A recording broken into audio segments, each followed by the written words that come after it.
أهلا وسهلا مرحبا يا خير شهر شهر رمضان ومهلا شهرنا يا خير شهر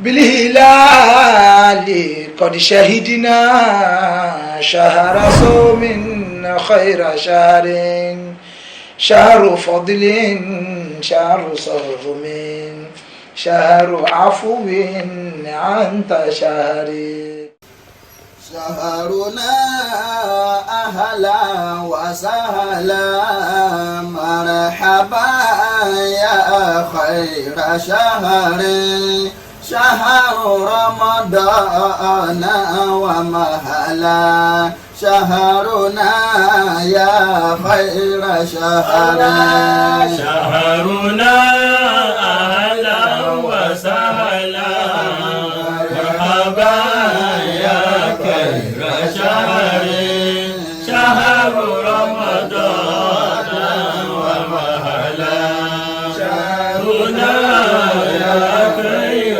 شهر بالهلال قد شهدنا شهر صوم خير شهر شهر فضل شهر صوم شهر عفو أنت شهر الله شهرنا أهلا وسهلا مرحبا يا خير شهر شهر رمضان ومهلا شهرنا يا خير شهر شهر أمن شهر عز شهر غفران وستر شهر قرآن ووعظ شهر تسبيح وذكر الله شهرنا أهلا وسهلا مرحبا يا خير شهر شهر رمضان ومهلا شهرنا يا خير شهر شهر هذا للنوافل والتراويح وطهر شهر تفسير وعون شهر عبد شهر حب الله شهرنا أهلا وسهلا مرحبا يا خير شهر شهر رمضان ومهلا شهرنا يا خير شهر شهر سحر وقيام شهر ليلة شهر قدر شهر رمضان المبارك شهر شفع شهر وتر شهرنا أهلا وسهلا مرحبا يا خير شهر شهر رمضان ومهلا شهرنا يا خير شهر زد رضاك للمدير رابع شيخي وسيري داعيا بذكر دوما كيه من شر وعصر الله شهرنا أهلا وسهلا مرحبا يا خير شهر شهر رمضان ومهلا شهرنا يا خير شهر وصلاة مع سلام للنبي خير نور وعلى آله كافى ثم صحب أهل بشر الله شهرنا أهلا وسهلا مرحبا يا خير شهر شهر رمضان ومهلا شهرنا يا خير شهر. alhamdulillahi rabbil alamin. Adá ọpẹ́ fún Ọlọ́run. Gbogbo ọpẹ́ tí Ọlọ́run ọba ni. Alhamdulillahi rabbil alamin. Torí bẹ́ẹ̀ a kí Ọlọ́run, a yìn Ọlọ́run, a fi títóbi fún Ọlọ́run, a fi Ọlọ́run ọba tì sí ààyè rẹ̀ tí ẹnìkan ò lè mọ títóbi rẹ̀ tán. A tọrọ àlékún ìkẹ́ Ọlọ́run, ìgẹ́ rẹ̀, orí àjẹ́ǹjẹ́ tán rẹ̀ fún aṣáájú ẹ̀dá Ànábì wa Muhammad sallallahu alayhi wa sallam. A tọrọ bẹ́ẹ̀ fún gbogbo àwọn ará ilé Ànábì, gbogbo àwọn sàhábà rẹ̀, gbogbo àwọn ẹni Ọlọ́run pátá láti ibi tí ó ti bẹ̀rẹ̀ dé ibi tí ó padà máa dé nínú ìmọ̀ Ọlọ́run, nínú ìrádà Ọlọ́run. A fi Ọlọ́run ọba tí ó ní wọ́n, a fi tọrọ àlékún ìyọ́nú rẹ̀ fún wọn ní àdáyanrí fún ẹni tí Ọlọ́run ọba ní kó jẹ́ olùtukọ̀ wa, olùrí wa. Fazalika Maulana Sheikh Muhammad Rabi radiyallahu ta'ala Allahu dawlatahu. Àmín. Bàṣẹ wá kí bàbá bẹ́ẹ̀ ni a kí gbogbo usra bàbá lápapọ̀ gẹ́gẹ́ bí ṣe ń bẹ nínú ìṣe wa.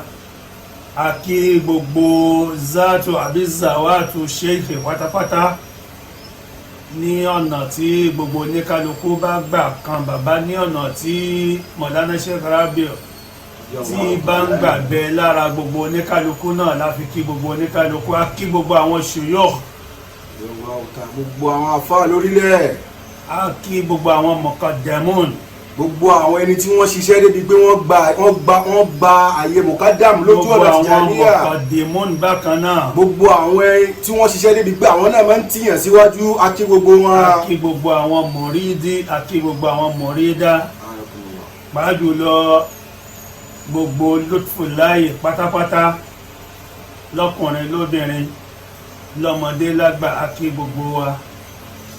A fi ọlá oṣù yìí, a fi kí gbogbo ẹni kankan nínú wa. Ní àdáyanrí ní tí a fi kó gbogbo kíkí ńlẹ̀, a ṣe àdáyanrí kíkí gbogbo àwọn al-mahbub.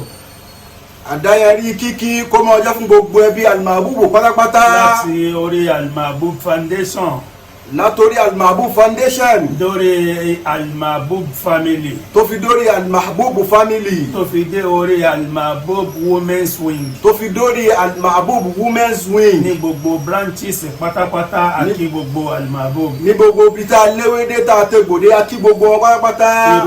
Irú yìí tí ẹ gbé lọ́wọ́ tí ẹ ń ṣe, òun náà ni kí Ọlọ́run bó jẹ́ kó pọ̀ nínú ìgbésí ayé yín. Àmín. Ibi tí a ti dúró ní àná nínú Kùránì, ibẹ̀ náà ni a ti bẹ̀rẹ̀ sí ní tẹ̀síwájú lónìí. A'udhu billahi minash shaitanir rajim, bismillahir rahmanir rahim. أعوذ بالله من الشيطان الرجيم. بسم الله الرحمن الرحيم وبه نستعين. فوجد عبدا من عبادنا آتيناه رحمة من عندنا وعلمناه من لدنا علما.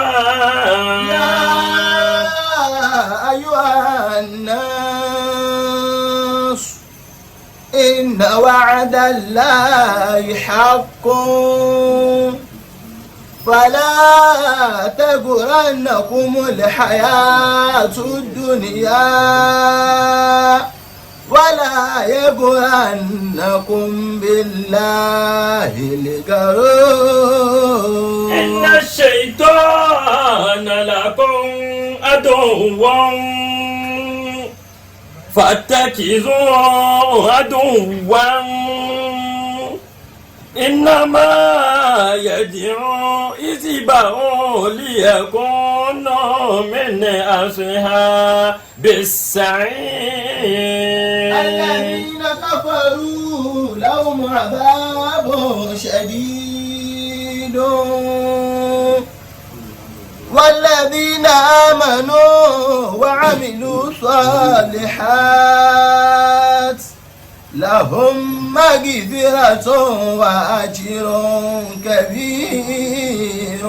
أفمن زين له سوء عمله فرآه حسنا فإن الله يضل من يشاء ويهدي من يشاء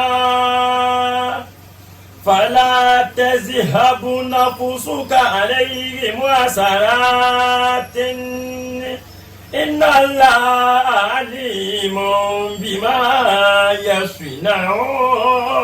والله الذي أرسل الرياح فتثير سحابا فسقناه إلى بلد ميت فأحيينا به الأرض بعد موتها كذلك النشور.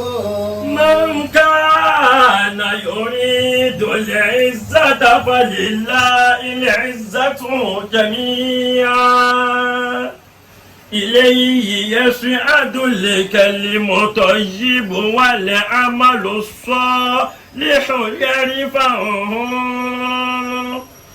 والذين يمكرون سيئات لهم عذاب شديد ومكر أولئك هو يبور. والله خلقكم من تراب ثم من نطفة ثم جعلكم أزواجا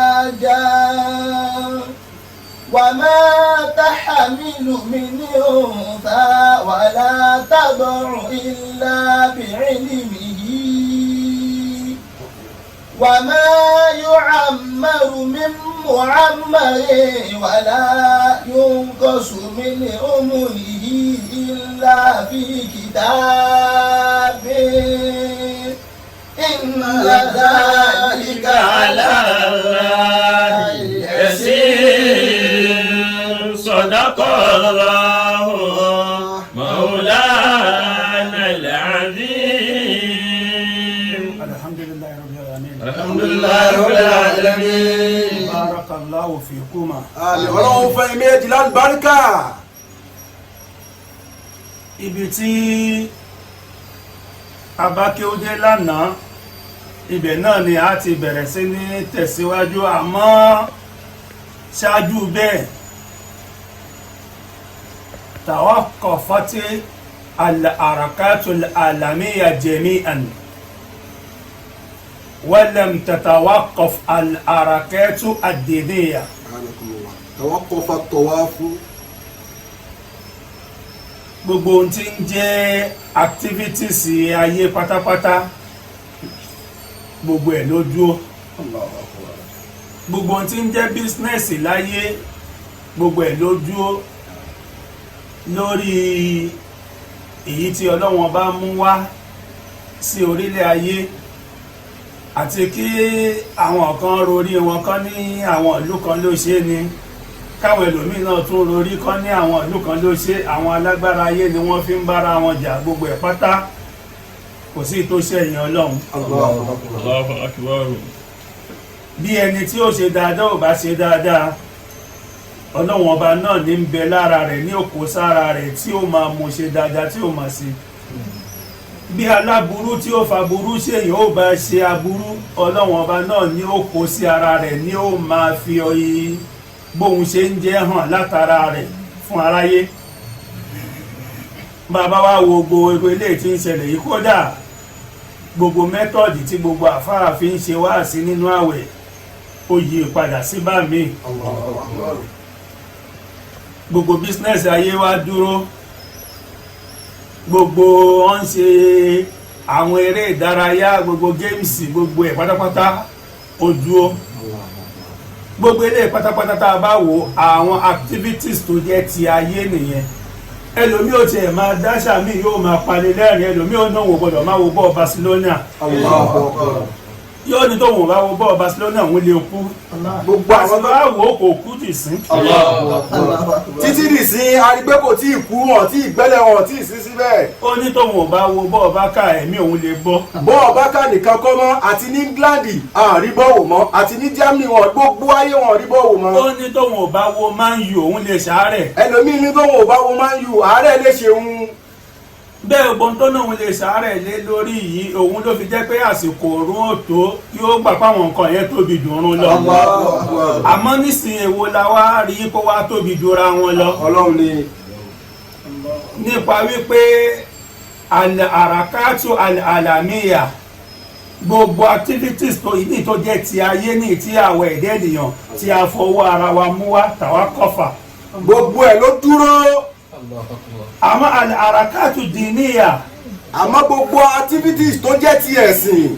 lam tatawaqaf. ìkankan ò dúró níbẹ̀ bó ṣe lè kúrò tí wọ́n. wípé àlì ìmánu la yaskutu anil insani abadan. ìgbàgbọ́ ọmọ ènìyàn kò kú òlọ́kàn àwọn ọmọ ènìyàn nígbà kan. orígun àkọ́kọ́ nínú orígun ìsìláàmù nìyẹn. orígun àkọ́kọ́ nu gbogbo oníkálukú náà mọ̀ pé ọlọ́run ẹyọ kan ni. ìmánì ò gbọdọ̀ kúrò lára ẹ̀dá nígbà kan. gẹ́gẹ́ bẹ́ẹ̀ ni bàbá ní ká máa sọ̀rọ̀ lórí sọ̀látù àsọ̀látù láàtẹ́sùkùt. ìrun náà kò jábọ́ bó ṣe lò bó tiẹ̀ ní bó ti mọ́ṣáláṣí oníkálukú ń kí oníkọ̀rọ̀ yàrá wọn. ẹni tí ó yí ó bá wà tó rí wípé nǹkan kan ṣẹlẹ̀ tí ò wá kírun ó yẹ ká mọ̀ wípé mùnáfíkí nìyẹn kì í ṣe mùsùlùmí. irú èèyàn bẹ́ẹ̀ mùnáfíkí ni tó bá torí pé wọ́n ti mọ́ṣáláṣí kò kírun àmọ́ pé irú ẹni bẹ́ẹ̀ ṣe kú ṣẹyẹ ni. nípa pé irú eléyìí kì í ṣe ohun tí ò ṣẹlẹ̀ rí nínú tàn nígbà ó sì ṣẹlẹ̀ náà sọ́lú fíbò yóò ti kún. àṣẹ wá pé oníkálukú ẹ máa kírun nínú ilé yín àwọn bàbá jẹ́ àmọ̀ pé ilé ìkọlà àkọ́kọ́ tí ọkọ ń ṣẹlẹ̀ láyé ó ti ṣẹlẹ̀ rí láì mọye ìgbà nígbà tó sì ṣẹlẹ̀ náà wọ́n ní kó oníkálukú máa kírun nínú ilé wọn ni kó má bàbá mọ́ spẹ́ẹ̀dì. bàbá wa rẹni tí ò kírun lórí ìṣẹ̀lẹ̀ tí ń ṣẹlẹ̀ lọ́wọ́ fàwọ́ mọ̀nàfíkùn. tàbá wa rírú èèyàn bẹ́ẹ̀ tó ti torí pé wọ́n ti mọ́ṣáláṣí tí ò kírun irú ẹni bẹ́ẹ̀ ń kírun torí àwọn èèyàn ní eléyìí ó túmọ̀ sí pé àwọn àràkáàtì tí Ọlọ́run bá pa wá láṣẹ ò dúró. eléyìí ń jẹ́ ká mọ̀ pé gbogbo ohun tí Ọlọ́run pa wá láṣẹ pátápátá pé ká máa ṣe ìkankan ní ò dúró. wa kadhalika zakatu az-zakat. ká yọ owó jáde nínú àwọn owó wa ká fi tọrẹ eléyìí náà dúró. la taskut. eléyìí náà jábọ́. kì í ṣe ohun tí ẹnìkan lè nítorí ìṣẹ̀lẹ̀ kan ṣẹlẹ̀ kí zakati wá wọnú owó rẹ̀ kó má yọ. ẹnìkan ò lè sọ pé nítorí pé kòrónà wà níta kí zakati wá wọnú owó rẹ̀ kó má yọ. wa kadhalika sawm. gẹ́gẹ́ bẹ́ẹ̀ náà làwẹ̀ à ń gbàwẹ̀ báyìí bẹ́ẹ̀ náà wọ́n sì ń gbà káàkiri orígun mẹ́rẹ̀ẹ̀rin àgbáńláyé. ìkan tiẹ̀ wí ọ̀rọ̀ kọ́rọ̀ kan wípé Ramadan gan ò ṣú ọ bóyá mùnáfìkì ni. mùnáfìkì ni irú ẹni bẹ́ẹ̀ ó jẹ́ ẹni tó bá sọ pé Ramadan ò ṣú ọ mùnáfìkì ni. kí ni ti Ramadan pẹ̀lú ọ̀rọ̀ kòrónà ń bẹ níta. kò sí tó kan Ramadan àti kòrónà wà níta kòrónà ń ṣe tí àwa mùsùlùmí náà ń gbàwẹ̀ tiwa lọ ni. lẹ́yìn kẹfì ọlá oṣù Ramadan tí ń bẹ níta kẹfì bẹ lọ́n kó gbogbo tí ń bẹ. àwọn bàbá jẹ́ ká mọ̀ pé n ti ń jẹ́ ẹ̀kọ́ òun náà ní ká fi ọlá n ti ń bẹ fún Ramadan pé yóò ní ṣàdúrà níbẹ̀ kó má gbà ká fọ náà ń bẹ lọ́hùn kọ́ lọ́ bá wa kó kòrónà kúrò nílẹ̀. ata alhaj. gẹ́gẹ́ bẹ́ẹ̀ náà ni ká máa lọ lé Ọlọ́run ìyẹn náà lè dúró nígbà kan. bẹ́ẹ̀ ni kódà kí ìjọba Saudi sọ wípé àwọn ò ní iṣu físà fáwọn èèyàn láti wá ṣe ájì àwọn ò ní sí ọ̀nà láti wá ṣe ájì ọ̀rọ̀ ìsìláàmù ó tayọ bí ọ̀pọ̀lọpọ̀ àwọn èèyàn ṣe ń rò. ẹ̀sìn ìsìláàmù ẹ̀sìn ọlọ́run ni ó kọjá ní tóníkálukú lérò kódà kíjọba Saudi láwọn ò ní í ṣe kò sí nǹkan tí ò ṣẹlẹ̀ rí nínú tàn ihun tó bá sì ṣẹlẹ̀ náà ni a fi mú solution wá lórí ẹ̀. àwọn bàbá jáká mọ̀ pé kò sí tí ò ṣẹlẹ̀ rí in tó bá ti wá ń ṣẹlẹ̀ in tí ó bàbá lè ṣẹlẹ̀. wòye sí àyà wa adhin fi nasi bil hajji ya'tuka rijalan wa ala kulli damirin. Bismillahir rahmanir rahim wa bihi nasta'in wa'azzin fin nas bil hajji. ọlọ́wọ́n bá pàṣẹ fún baba ńlá wa anabi ádámà wípé wa'azzin fin nas bil hajji. ìwà anabi ibrahima lè pèpè fún àwọn ẹ̀dẹ́ ènìyàn lórí wíwá sí ilé ọlọ́wọ́n ọba láti lè ṣe ájì. Ya'tuka rijalan wa ala kulli damirin. ìbẹ̀ lákọọ́lẹ̀ lọ́dọ̀ àwọn onítàn wípé baba ńlá wa anabi ibrahima ó sọ níjọ́ náà ní pé máa lè àsọ́tò martafi. Ànábì Ibrahim ní ohùn mi ò ga ìyìn lóhùn tó tóbi. bóun ní í ṣe pèpè tí gbogbo èèyàn ó fi gbọ́. ìyìn lóhùn òkè bóun ní ṣe wá pèpè tí gbogbo ayé ó gbọ́ lẹ́ẹ̀kan náà. ọ̀nà lọ́wọ́ ọba jẹ́ kó yé anabi ibrahim pé láka dáhàwá wà lánàá ìbọlá. Ọlọ́run sọ fún Ànábì Ibrahim pé ìwọ ṣáà ṣe ń ta ni ó ṣe pèpè ní bí gbogbo ayé ó ṣe gbọ́ ọwọ́ wa ló wà. anabi ibrahim wá pèpè náà gẹ́gẹ́ bí àṣẹ ọlọ́wọ́n ọba pé yá tú kárí jàlá. wa ala kulli damirin. ihun tó fàtà fi lọ síbi àyà yẹn òun ni gbólóhùn yá tú kárí jàlá. Allahu akbar. ọ̀pọ̀lọpọ̀ ó máa túmọ̀ rẹ̀ sí pé yá tú kárí jàlá àwọn èèyàn ó dé wá bá ọ àwọn èèyàn pàtàkì ó wá bá ọ àwọn ọkùnrin ó wá bá ẹ. àmọ́ pọ̀lọpọ̀ àwọn tí wọ́n ń tu sí bẹ́ẹ̀ wọ́n ń túmọ̀ rìjálà yẹn sí àwọn èèyàn ni. Ọ̀pọ̀lọpọ̀ àwọn èèyàn ṣe ń tu jámù tí sì ń bẹ níbi rìjálà yìí kì í ṣe jámù rọ́jàlà. Akramakumullah. jámù rọ́jàlà ni. jámù rọ́jàlà ni. yàtúkà rìjálà. ìtọ́lọ́wọ̀n bá ń wí ń bẹ̀ ní wípé gbogbo tí ń fẹsẹ̀ rìn pátá ni ó wà bá ọ. ìtumọ̀ rẹ̀ ni pé gbogbo tí ń fẹsẹ̀ rìn wọ́n wà á bá ọ. ẹ jẹ́ ká lè wo jámù yẹn dáadáa. ẹ já lọ wo búrọ̀ ọ̀hún dáadáa. ó dẹ̀ ní tí ò bá fẹ́ dára rẹ̀ láàmú ó lè wo tírà yas'alunaka fil hayat fi dunya wal hayat. àwọn bá tún tọ́ka wá sí tírà táàtún lọ kànú ọlọ́run jẹ́ àrí wọn pẹ́. béèyàn bá lè wò ó yóò rí bí wọ́n ṣe tútù mọ jámù yìí níbẹ̀. jámù rọ́jàlà ni yàtúkà rìjálà ní gbogbo tí ń fẹsẹ̀ rìn ní òwá. ó mì ní pé tí àwọn tí ojú rí ò bá lè ṣe tàwáàfù ilé olúwa àwọn tí ojú ò rí wọn á lè ṣe tàwáàfù. qala rasulullah sallallahu alayhi wa sallam inna allaha azza wa jalla qad wa'ada hadha al-bayta an yahujjahu kulla sanatin 600,000 fa in naqasu akmalahum allahu azza wa jalla min al-malaikati. bó bá ṣe pé ń bọ̀ mí àfà bó bá ṣe pé báwọn èèyàn ṣe ń tú jámù yẹn sí ni tó bá ṣe pé jámù rọ́jàlà ni tó jẹ́ ti rọ́júlù kò ní jẹ́ pé yá tí yá túkà rìjálà wàhálà kú lè dọ̀mírin torí gbogbo nǹkan opposite ẹ̀ ni àmúwá kò ní jẹ́ pé dọ́mìrín ni wọ́n mú wá tó bá yẹ pé jámù rọ́júlù ni tó bá jẹ́ jámù tí rọ́júlù ni kò ní jẹ́ wàhálà kú lè dọ̀mírin ni ó tẹ̀lé. afáwa ka àdísì wípé nínú àlùkáwà ní tí ọlọ́wọ́n bá ṣe fún ilé olúwa tí à ń sọ̀rọ̀ lé lórí yìí ìyẹn ilé ọlọ́run káàbà. an yahujjahu kulla sanatin. ọlọ́run ní nínú àlùkáwà ní ni wípé ní gbogbo ọdún mo ti ṣàlùkáwà ní iye èèyàn iye ẹ̀dá ọlọ́run tí ó máa ṣe tàwáàfù ilé olúwa yìí. 600,000. 6,000 èèyàn ó gbọ́dọ̀ ṣe tàwáàfù 6,000 ó gbọ́dọ̀ ṣe tàwáàfù ilé olúwa yìí ó kéré pátápátá. fa ìnákọ̀ọ́sù. ó kéré pátápátá ẹgbẹ̀rún 6 gbọ́dọ̀ ṣe tàwáàfù ilé olúwa yìí fa ìnákọ̀ọ́sù bí àwọn èèyàn tí wọ́n wá gbéra láti lè ṣe tàwáàfù ilé olúwa yìí tó bá wá dín ní iye tá a dárúkọ yìí bí wọ́n bá péye yẹn. akmalahumullahu minal malaikati. ọlọ́run ní òun ó fi àwọn màláíkà pé iye òǹkà yẹn. Allahu akbar. Jallallahu fi mulkihi. títóbi ọlọ́run nínú ọlá rẹ̀ àti pọ́hùn náà ni ó ṣẹ́kù ní gbogbo ìgbà. eléyìí tó túmọ̀ sí pé gbogbo àràkátù ìsìlámíyà pátápátá ní ìyí tí ó jẹ́ ti dìníyà kò sí ìtò dúró nínú. eléyìí jẹ́ á mọ̀ pé gbogbo ohun tí ń jẹ́ activities ìtẹ̀sìn kò sí kankan tó dúró níbẹ̀. lórí wípé gbogbo òdúró náà ló mú wa máa ṣe èyí tí à ń ṣe yìí nígbà ìjọba ní ká tẹ̀lé ọ̀rọ̀ distance ká má ṣe wáàsí ti gbogbogbò tí ó kó gbogbo èèyàn jọ a sì gbìyànjú à máa ṣe eléyìí tá à ń ṣe yìí náà láti máa fi ṣe àǹfààní fún ọ̀pọ̀lọpọ̀ àwọn tí wọ́n jẹ́ àwọn àbáb láti lè kó máa jẹ́ àǹfààní gbogbo àwọn olólùfẹ́ àwọn fáǹsì wa.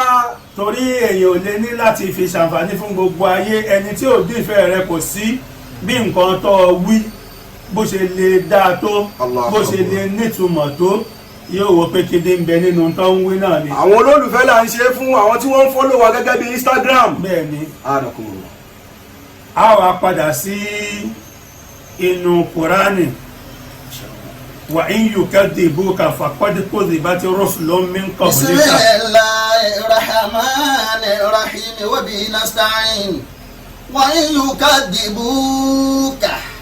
ọlọ́run ní ìwọ anabi Muhammad sallallahu alayhi wa sallam. in yukadibuka bọ́ bá pè ọ́ nírọ́.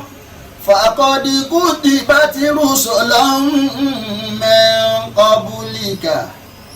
èyí tí ó jẹ́ olórí ọ̀rọ̀ ní pé kí wo tó dé gbogbo àìmọye àwọn òjíṣẹ́ lọ ti ṣáájú ó ṣe pé wọ́n pè wọ́n nírọ́ náà ni. wa ila Allahi turja'ul umur. ìwọ anábì máa ń dààmú ara rẹ fi gbogbo ọ̀rọ̀ lẹ̀ gbogbo ọ̀rọ̀ pátá gbogbo nǹkan pátá ọ̀dọ̀ èmi Ọlọ́run ọba ni ó padà sí. ibi làwa dé lánàá tá a fi wá bẹ̀rẹ̀ sí ní sọ̀rọ̀ wípé àwáyé kan tí ò ní lọ ò sí ẹnìkan ò ní di àtìpó sáyé Ànábì Muhammad bó ṣe dáa tó bó ṣe tóbi tó ó wáyé ó padà sọ́dọ̀ Ọlọ́run ọba rẹ̀. ọba ẹnìkan wà láyé tí ò ní kú ànábì ni ó jẹ́ ànábì ló yẹ kó jẹ́ ní àkọ́kọ́ bọ́lọ́run ṣe nífẹ̀ẹ́ rẹ̀ tó náà ànábì wáyé ó sì padà dé.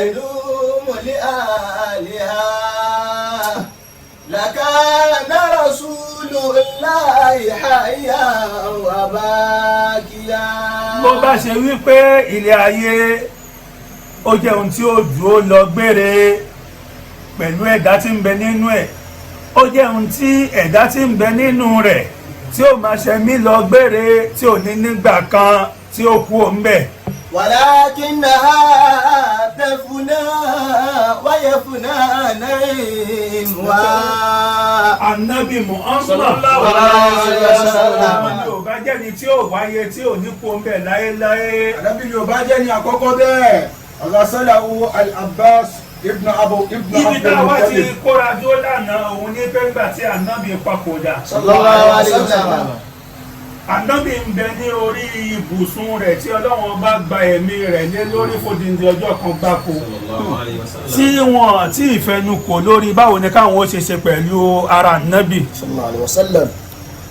bí wọ́n ṣe ń rò ó wípé káwọn ó sin káwọn ó wẹ̀ káwọn ó kírun sí lára ní oríṣiríṣi àwọn nọkọ́ṣ ìṣe fàún wáyé ń bẹ nínú tàn wípé ṣètánì dìde ó lè gbé àwòrán bàbá àgbàlagbà kan wọ̀ tí ń kọ̀nfíùsì àwọn èèyàn lórí wípé ara náàbì ti mọ́ tẹ́lẹ̀ ara tó ti mọ́ ẹ̀ tún gbọ́dọ̀ ní ẹ fẹ́ wẹ̀ bẹ́ẹ̀ bá ní ẹ fẹ́ wẹ̀ ẹ tún lè kó ìdọ̀tí bá ní. èṣù ló wá láwòrán àgbàlagbà tó wá bẹ̀rẹ̀ sí ní kọ̀ǹfíìsì àwọn èèyàn. gbogbo àwọn ìṣẹ̀lẹ̀ yìí ṣẹlẹ̀ ó ń bẹ nínú nǹkan tí pípalẹ̀ mọ́ ara nábì tó fi di ihun tí ó lo odindi ọjọ́ nílẹ̀ òun la wá sọ lánàá pé Sayyidina Ali nínú àwọn ọ̀rọ̀ rẹ̀ tó sọ ó ní àwọn ní ìyapẹnu tó pọ̀ ó ní àwọn nínú tó ṣẹlẹ̀ níjọ́ náà láwọn ní pé gbogbo àwọn ń bẹ lórí ìjókòó ẹni tó sorí kọ́ ń bẹ nínú àwọn sorí kọ́ oníkálukú ń ro pé kí la wá ṣe báyìí àwọn gbómi táwọn ò fi wẹ̀ kú síwájú àwọn ò lè dáwọ́ lé nígbà táwọn ò tí ì mọ báwo làwọn ò ṣe ṣe ó ní láàrin ìṣẹ́jú díẹ̀ oorun wá gbé àwọn lọ nígbà oorun gbé àwọn lọ làwọn wá ń gbọ́ ohùn kan láti òdì kejì ní ẹ̀yìn ibùsùn ànábì àwọn tí ń gbọ́ ohùn yìí kí lohùn yìí wá ń wí fáwọn níjọ́ náà gasilu Rasulullah àwọn wá ń gbọ́ pé ẹ wẹ òjíṣẹ́ ọlọ́run ọba wala tujarriduhu àmọ́ ẹ má bọ́ aṣọ lára rẹ̀ ẹ bu omi sí òjíṣẹ́ ọlọ́run min fawqi siyabihi láti òkè aṣọ rẹ̀ tó wọ̀ ni ẹ má bomi sí láì bọ́ aṣọ tí ó wọ̀ fagasalnahu ó ní báyìí làwọn wá ṣe tí àwọn fi wẹ òjíṣẹ́ ghasalahu al-Abbas ibn Abi al-Muttalib níjọ́ náà Abbas tí ó jẹ́ ọ̀nkù ànábì òun ló ṣáájú níbi wíwẹ̀ ànábì Muhammad wa waladuhu al-Fadl àti ọmọ rẹ̀ Fọ́dílù wa Guzamu bẹ́ẹ̀ ni Guzamu ń bẹ wa nínú Ali wọn ibn Abi Talib Ali ọmọ Abi Talib tí ó jẹ́ àbúrò ànábì Muhammad ń bẹ nínú àwọn wa tí wọ́n rẹ̀ Usamatu ibn Hazif bẹ́ẹ̀ náà ni Ṣùkúránù ń bẹ nínú wọn Usama ń bẹ nínú wọn gbogbo àwọn tí a dárúkọ yìí pátápátá ni wọ́n ní iṣẹ́ tí wọ́n ṣe níjọ́ náà lọ́hùn bó ló ṣe wá lọ. wa kana al-Abbas wa ibn al-Fadl wa Guzamu yaqbaluna jasada Rasulillahi sallallahu alayhi wa sallam Abbas tó jẹ́ ọ̀nkú ànábì àti Guzamu àti Fọ́dílù ọmọ rẹ̀ àwọn ni wọ́n yí ara ànábì padà nígbà tí wọ́n ń ṣètò wíwẹ̀ rẹ̀. wa kana Usamatu wa Shukranu yusabbana alayhi al-ma'a Usama àti Shukran àwọn ni wọ́n ń wẹ ara wọ́n ń bomi àwọn ni wọ́n ń fọwọ́ wẹ̀. وكان علي من العلو كان يقوم بتغسيل الجسد الشريف Ali ń bẹ nínú àwọn tí wọ́n wà ní òkè tí wọ́n ń bu omi sí ara nábì láti òkè níjọ́ náà lọ́wọ́. ويقول بت حيا وميتا يا رسول الله Ali wá ń wí gbólóhùn kan níjọ́ náà níyì tí ó wá di ohun tí gbogbo oníkálukú wọn náà gbà lẹ́nu rẹ̀ wípé ìwà nábì Muhammad sallallahu alayhi wa sallam ọ̀sẹ̀mí níṣẹ̀mí olóríire níṣẹ̀mí tí fi ń dájú ọ̀tún kú ní ikú tó fi ń dájú.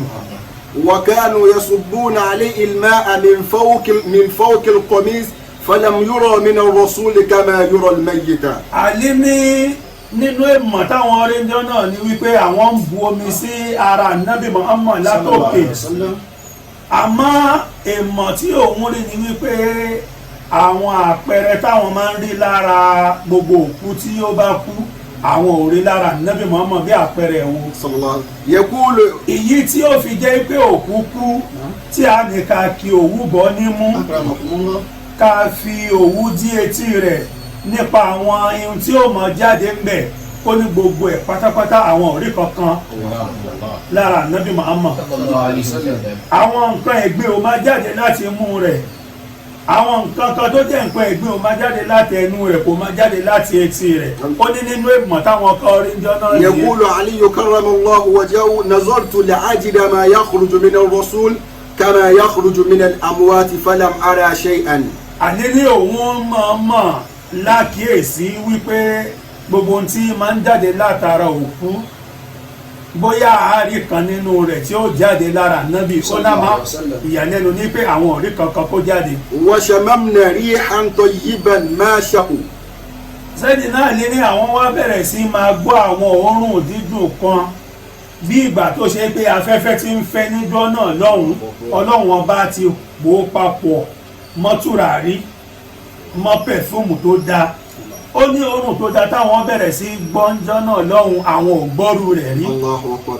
Wa kanat al-hujratu an-nabawiyyatu ash-sharifa ka'annaha tahiffu al-mala'ikatu. ó ní wá fẹ́ dàbí wípé àbí ká sọ wípé yàrá tí ànábì Muhammad kú sí yàrá rẹ̀ tó kú sí bí ìgbà tó kú kẹ́kẹ́ fún àwọn màláíkà níjọ́ náà lọ́hùn. Wa huna su'alun ayna zahaba ma'u ghusli an-nabi. eléyìí ni a fi kọ́kọ́ béèrè wa ní ìbéèrè kan ìbéèrè tá a kọ́kọ́ béèrè lọ́wọ́ ara wa ní pé omi tí wọ́n fi ń wẹ ànábì níjọ́ náà ibo làwọn omi yẹn ń lọ nípa pé ẹnìkan kan ò rí kómi yẹn ó máa dàálẹ̀ ibo ni àwọn omi yẹn ń lọ níjọ́ náà lọ́hùn. wal jawab lam yuthbit shay'an an ma'i ghusli an-nabi sallallahu alayhi wa sallam. má dara rẹ láàmú èsì ọ̀rọ̀ ń bẹ nínú ihun tá ń kà yìí èsì ọ̀rọ̀ tí ń bẹ ń bẹ ni wípé àárí ìwé ìtàn kankan látọ̀dọ̀ àwọn sàhábà tó fi ẹsẹ̀ rẹ̀ rinlẹ̀ wípé ibi báyìí ni omi yẹn lọ àbẹ́ni báyìí ló gbé omi yẹn ló lè dànù àríwé ìtàn kankan tó fi ìdí rẹ̀ múlẹ̀. يقول كرم الله وجهه كفناه في 3 أصواب بيض.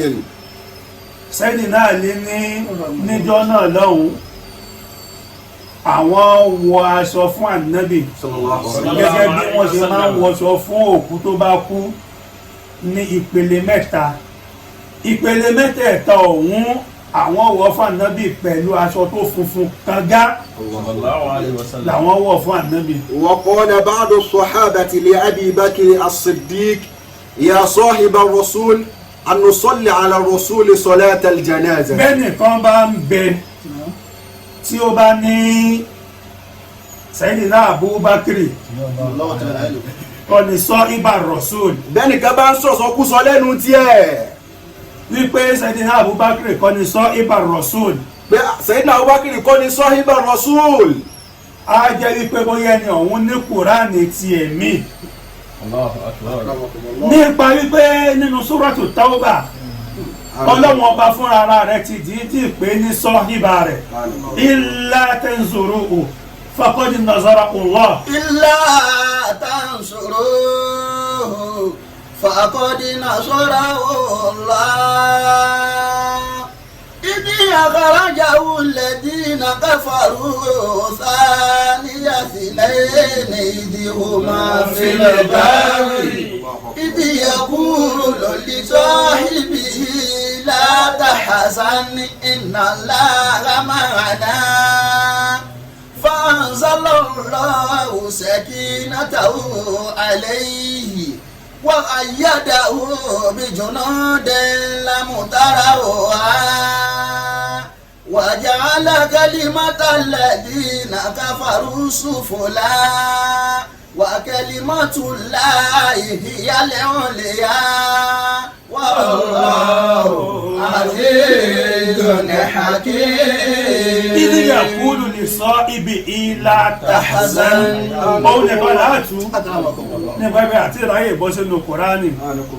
إذ يقول لصاحبه لا تحزن ọ̀rọ̀ pọ̀ púpọ̀ níbi ọ̀rọ̀ wíwọ̀ ń gárò ìráyà nábì àti Abubakar àmọ́ ọlọ́ni ẹ̀rán tí ìjọ tí ànábì ń sọ fún ẹnìkejì rẹ̀ tí ń sọ fún ọ̀rẹ́ rẹ̀ tí ń sọ fún amúgbálẹ́gbẹ̀ẹ́ rẹ̀ wípé la tahzan má banújẹ́. má banújẹ́ Ọlọ́run bẹ pẹ̀lú wa. Àwọn ń sọ fún Abubakar níjọ́ náà wípé yá sọ ibà Rasul.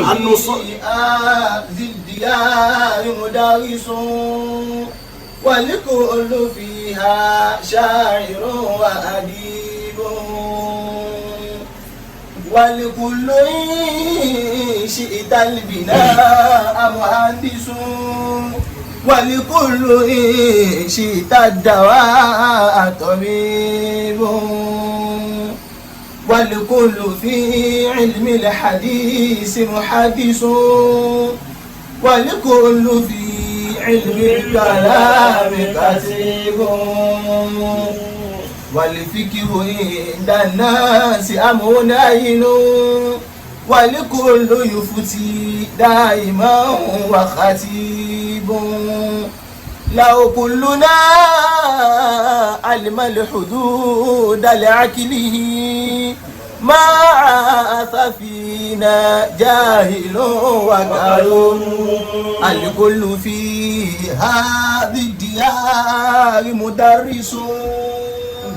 ihun tí àáfàá wí òun ni pé ǹjẹ́ gbogbo ẹni tí ń kọ́ àwọn èèyàn jọ pé òun fẹ́ kọ́ wọn lẹ́kọ̀ọ́ lálẹ́ pè ní olùkọ́ni lẹ́kọ̀ọ́. الكل فيها شاعر وحبيب. ǹjẹ́ gbogbo kọrinkọrin ni a lè pè ní ọ̀jọ̀gbọ́n pẹ̀lú orin rẹ̀ tí ń kọ. الكل في شئت البناء مهندس. ṣé gbogbo ẹni tí ó mọ ilé mọ tí a pè é bíríkìlà ní ìmọ̀lé náà la lè sọ yí pé ẹnjìníà lè di. والكل إن شئت الدواء طبيب. kí ló wí. الكل إن شئت الدواء طبيب. ṣé gbogbo ẹni tó ní òun lè mọ oògùn láti pò pọ̀ láwàá pè ní olùwònísàn.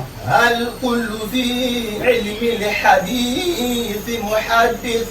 ṣé gbogbo ẹni tí ó ní òun mọ̀ nípa ìmọ̀ àdìsí la lè pè ní aládìsí. الكل في علم الكلام خطيب. gbogbo ẹni tó lóun lè kọ́ nípa ìmọ̀ ọ̀rọ̀ sísọ bóyá ó lè kọ́ bàlágà ṣé gbogbo wọn náà la lè pè ní sọ̀rọ̀sọ̀rọ̀.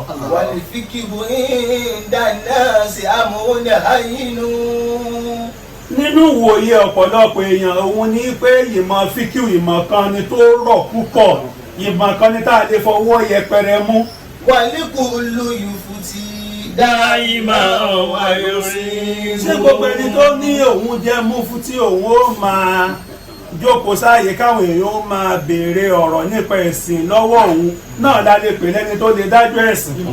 لو كلنا علم الحدود لعقله. bó bá wá sí i pé oníkálukú bá mọ òdiwọ̀n làákàyè rẹ̀ tó mọ bí làákàyè òun ṣe tó mọ ẹ̀bùn tí ọlọ́wọ́n bá fún òun ní. ما عاث فينا جاهل وكذوب. àbá ti rí àwọn tó ń jẹ́ òpùrọ́ nínú àwọn ẹ̀dẹ́ ènìyàn àti àwọn tó ń jẹ́ aláìmọ̀ kan káwọn náà máa bẹ́ síta ọmọ náà náà fẹ́ pèpè àbáwọn náà fẹ́ dáhùn èèyàn lẹ́kọ̀ọ́. kì í ṣe gbogbo èèyàn tó gbé tírà síwájú tí ń ṣe tafsir náà lálẹ́ pẹ̀lú ní mímọ́. ọ̀rọ̀ sọ ibà rọ̀ṣúlì ni ó gbé wa lọ. ọ̀rọ̀ sọ ibà rọ̀ṣúlì ló gbé wa lọ káwọn àwọn ẹnìkan. èèyàn wá ń sọ níjọ́ náà wípé ìwọ sọ ibà rọ̀ṣúlì ànàsọ́lé ala ìwọ rasul. amúgbálẹ́gbẹ̀ẹ́ ànábì Muhammad. ànàsọ́lé ala rasuli salata aljanazati kama nusalli ala mautina.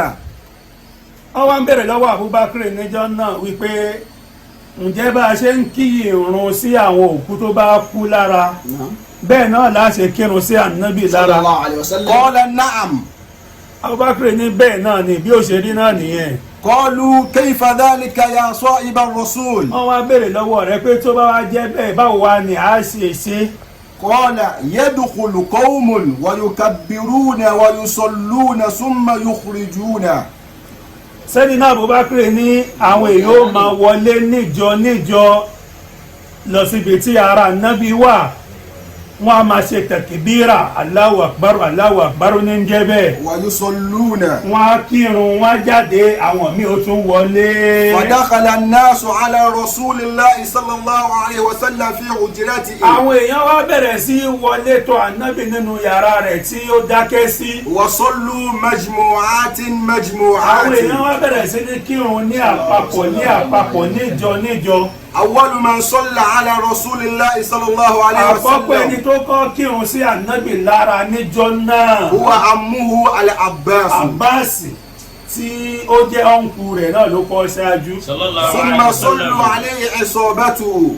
lẹ́yìn náà ni gbogbo àwọn tí wọ́n á jẹ́ àwọn ìjọ وعشرته àwọn tí wọ́n súnmọ́ ànábì وأقاربه àwọn tí wọ́n súnmọ́ tí wọ́n jẹ́ ẹbí من بني هاشم nínú àwọn ìran Háṣímì. ثم المهاجرون والأنصار lẹ́yìn náà làwọn mọ̀hájìrì náà kírun tiwọn àwọn ànsọ́rù náà kí tiwọn. ثم النساء lẹ́yìn náà àwọn obìnrin náà kírun fún ọkírun sáà nábì lára. ثم الصبيان káyé ẹlòmíín máa gbọ́ ilé ẹ̀kọ́ tó ń jẹ́ kí ọ̀rọ̀ ó dàrú mọ́ òun tẹ̀júzù imamatul mar'a ìyí máa ń ní àsìkò tó tọ́ tí obìnrin ó lè kírun obìnrin ó ṣáájú òrun fún obìnrin àwọn obìnrin náà kírun sáà nábì lára. àwọn obìnrin náà kírun sáà nábì lára ثم العبيد. lẹ́yìn náà ló tún kù àwọn ẹrú. وذكر الإمام الشوكاني صاحب كتاب نيل الأضاحي tíra tó bọ́ta dárúkọ yẹn àti ẹni tí ó ní tíra òun la dárúkọ yẹn ó sọ nínú ọ̀rọ̀ rẹ̀ wípé. أن عدد الذين صلوا على النبي عند موته يبلغون 37,000 sọgbọ́ عنكم الله. mélòó nù nínú àwọn òun sọ nínú tíra rẹ̀. يبلغون 37,000 what is 73,000. ó yá tẹ̀síwájú وبسبب هذه الأعداد má wàá الكثيرة sáré nítorí àsìkò lọ. وبسبب هذه الأعداد الكثيرة تأخر دفن النبي صلى الله عليه lórí وسلم. iye òǹkà tó pọ̀ rẹpẹtẹ ní àwọn tí ó kírun sí ànábì lára yìí òun ló fà á tí sísìn ànábì fi pẹ́. ثم بعد ذلك أرادوا أن يدفنوا فاختلفوا في أين يدفنوا. nígbà tí ó wá di pé wọ́n wẹ̀ ànábì tán wọ́n kírun sí lára tán tí wọ́n gbèrò láti ní àwọn ó sin ànábì wọ́n tún ní ìyapẹnu lórí pé àyèwò láàsìn ànábì Muhammad sí. أينقل بين أصحابه إلى مدافن باكي الأرقد. wọ́n ní ṣé àgbé ànábì lọ sí Bàkíyà níbi tí wọ́n sin àwọn ará tó kù sí nínú àwọn sàhábà ní أو أين ندفنه. àbíwò láàsìn sí báyìí. كما اختلف الصحابة في غسل النبي صلى الله عليه gẹ́gẹ́ bó ṣe ṣe وسلم. wípé àwọn sàhábà wọ́n ní ìyapẹnu níbi wíwẹ̀ ànábì Gàdá. bẹ́ẹ̀ náà ni wọ́n tún ṣe ní ìyapẹnu lórí pé ibo làwọn ò sin sí. الجواب لأن النبي هو أول النبي مات بين أيديهم. nǹkan tó fa gbogbo wàhálà yìí òun ní pé ànábì Muhammad sallallahu alayhi wa sallam. òun ni àkọ́kọ́ ànábì ọlọ́run ọba tó kọ́kọ́ kúrí lójú àwọn lárúbáwá tó kọ́ kúrí lójú àwọn mùsùlùmí ànábì ọlọ́run ọba ò kúrí lójú wọn wọn mọ báwo làwọn ó ṣe wẹ̀ ǹjẹ́ káwọn wẹ̀ ni káwọn má wẹ̀ ni káwọn ó sin ni káwọn má sin ni àwọn nǹkan tó fa pípẹ́ńlẹ̀ tí ara ànábì pẹ́ńlẹ̀ nìyẹn.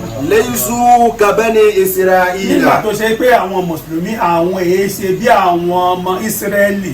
بنو إسرائيل يعرفون كيف يتصرفون مع àwọn أنبيائهم. ọmọ ìsírẹ́lì tá à ń sọ̀rọ̀ nípa wọn yìí àwọn ti mọ báwo làwọn ṣe máa ń ṣe pẹ̀lú àwọn ànábì àwọn tó bá kú ànábì ọlọ́wọ́n bò ṣe máa kú lójú wọn nípa pé òǹkà ayé ànábì ọlọ́wọ́n ọba tí ọlọ́wọ́n ọba rán sí wọn ó pọ̀ púpọ̀. وقال أبو بكر ندفن النبي في بيته في المكان الذي مات فيه. sẹ́yìnà Abubakar tí ó jẹ́ sọ nípa rọ̀súlì yìí òun náà ni wọ́n wá dá ọ̀rọ̀ padà lé bánijọ́ náà ó wá ní àwọn òsìn ànábì sí inú yàrá rẹ̀ tí Ọlọ́run bá gbẹ̀mí rẹ̀ sí náà ni. لأن الله تعالى لا يقبض روحه إلا في مكان طيب. ó ní nípa pé Ọlọ́run ọba ò gbẹ̀mí rẹ̀ síbi kankan àyàfi sí ààyè tí fi mọ́ jù tí ó sùn sí náà ni Ọlọ́run bá gbẹ̀mí rẹ̀ sí. ثم قال سمعت رسول الله صلى الله عليه وسلم يقول ما قبض نبي إلا دفن حيث مات.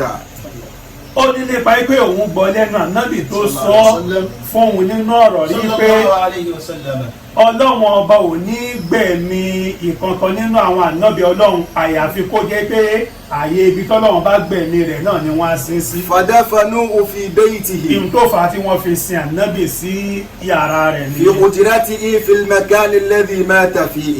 ní ààyè ibi tí Ọlọ́run bá gbẹ̀mí rẹ̀ lé.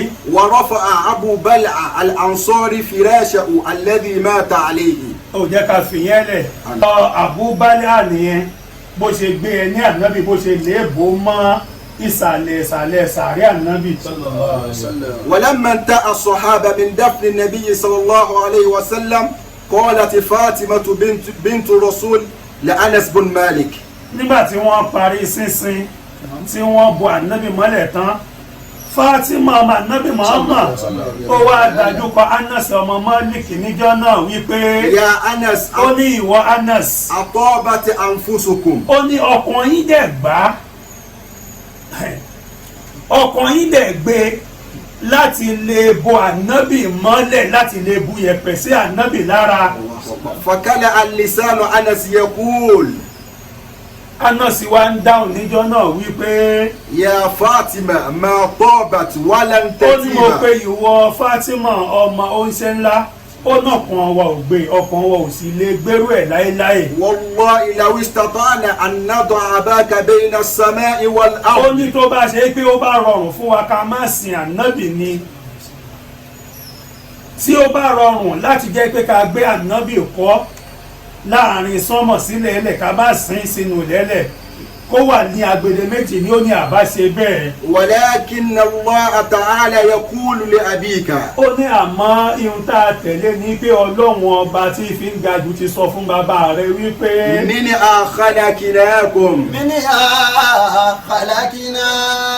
خلقناكم inú lẹ́lẹ̀ láti dá yín, وفيها نعيدكم ibẹ̀ náà ni a dá yín padà sí. ومنها نخرجكم تارة أخرى. láti yọ yín jáde, láti ti mú yín jáde nígbà tó bá yá. وقال سعيد ابن المسيب أن أمنا عائشة قال رأيت في منامي أن 3 أقمار كانت في حجرتي. eléyìí tí a fi gbẹ̀yìn ọ̀rọ̀ yìí أكرمكم الله. a gbọ́dọ̀ yànnà náà àárín yìí díẹ̀ نعم. nípa wípé ọ̀pọ̀lọpọ̀ ẹlòmíì gan jẹ́ mùsùlùmí tí ò mọ̀ pé gbogbo ohun tí ń bẹ nínú ìsìláàmù nǹkan tó ní ìpìlẹ̀ ni. eléyìí ni àlá tí ìyá ńlá wa Aisha رضي الله تعالى عنها. tó ńlá kó tó di pé ànábì papòdà rárá, ó wá sọ àlá náà fún Sayyidina Abubakar. ó ní òun lálàá kan, òun rí i pé òṣùpá mẹ́ta ó wọ̀ sí yàrá tí ànábì ń sùn sí. àlá tí Aisha lá yìí òun ni wọ́n wá lò. ìtumọ̀ àlá yìí ni wípé yàrá yìí ibẹ̀ ni wọ́n á sin ànábì Muhammad sí. sallallahu alayhi wa sallam. òun ló fà á tó fi jẹ́ wípé nígbà tí Sayyidina Umar tí Sayyidina Abubakar kú, yàrá yìí náà ni wọ́n sin sí. أكرمكم الله. nígbà tí Sayyidina Umar náà kú, yàrá yìí náà ni wọ́n sin sí. àmọ́ ńgbà tí ó di pé Sayyidina Usman kú tí wọ́n fẹ́ sin sí yàrá yìí fàmọ́nì à, wọ́n kọ̀ fún wọn. wípé wọn gbọ́dọ̀ sin síbẹ̀ olùkọ́ nǹkan ti pé mẹ́ta. nípa pé òṣùpá tí Sayyidatu Aisha rí wípé ó sọ̀kalẹ̀ sí yàrá yìí òṣùpá mẹ́ta ni. nǹkan sì ti pé mẹ́ta. anakumullah. ìwọ̀nba èyí tí Ọlọ́run bá ní káwa náà gbọ́ ní àgbọ́yé òun ni eléyìí tí a gbà lérò láti fi ṣe aráyé lóore, láti fi ṣe aráyé láǹfààní yìí.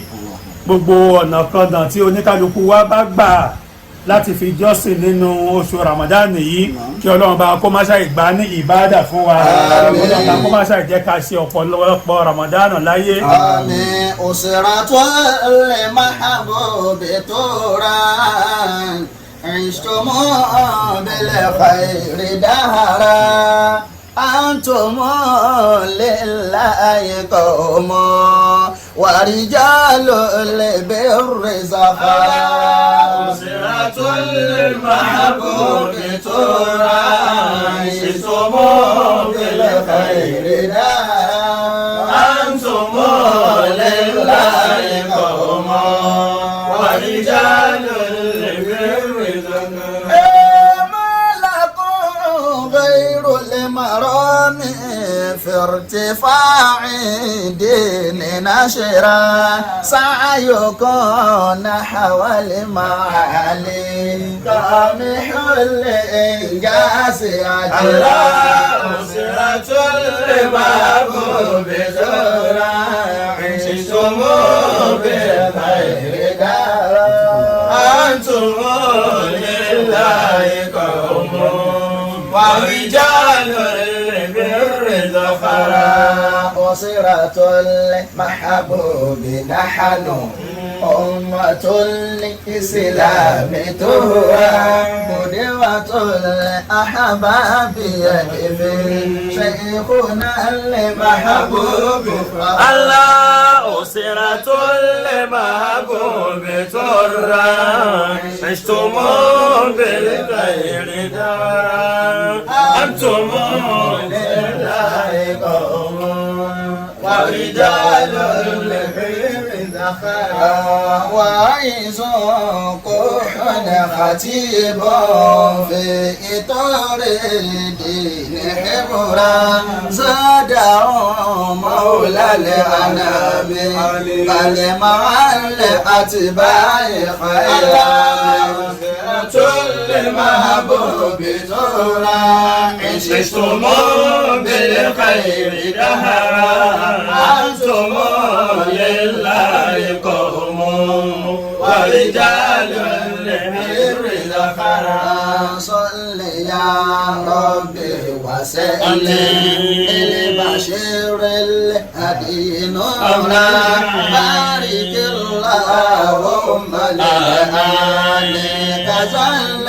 أصحاب دخولا وشيعة المحبوب زورا عشتم بالخير دهرا أنتم لله قوم ورجال البر زخرا أهلا وسهلا مرحبا يا خير شهر شهر رمضان ومهلا شهرنا يا خير شهر